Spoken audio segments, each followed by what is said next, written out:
এটা কি গোলকিপার নাকি আকাশ থেকে নেমে আসা কোনো এক বাজ পাখি? স্পেনের একের পর এক নিশ্চিত গোলের সুযোগ, আর প্রতিবারই যেন দেয়াল হয়ে দাঁড়ালেন কেপ ভার্দের গোলরক্ষক ভোজিনহা।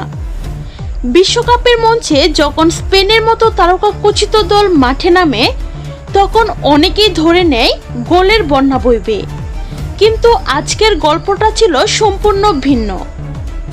ম্যাচের শুরু থেকে বলের দখল, আক্রমণ, সুযোগ সৃষ্টি সবকিছুতেই আধিপত্য দেখাচ্ছিল স্পেন।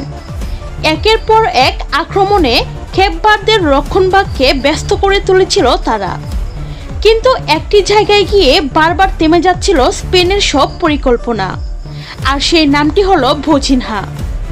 প্রথমে কাছ থেকে আসা শক্তিশালী শট, এরপর কর্নার থেকে হেড, তারপর ডি বক্সের ভেতর থেকে নেয়া নিখুঁত ফিনিশিং।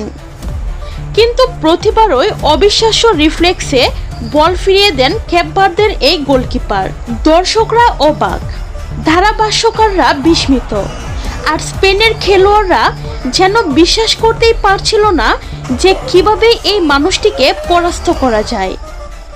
একটি মুহূর্তে তো তিনি প্রায় নিশ্চিত গোল হতে যাওয়া বলটিকে পোস্টের ঠিক নিচ থেকে উড়ে গিয়ে এক হাত দিয়ে ফিরিয়ে দেন।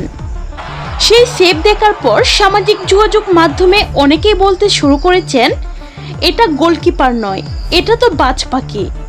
সত্যি বলতে ম্যাচের শুরু থেকে শেষ পর্যন্ত কেপ ভার্দেরকে টিকিয়ে রেখেছিলেন একজনই, আর তিনি ভোজিনহা।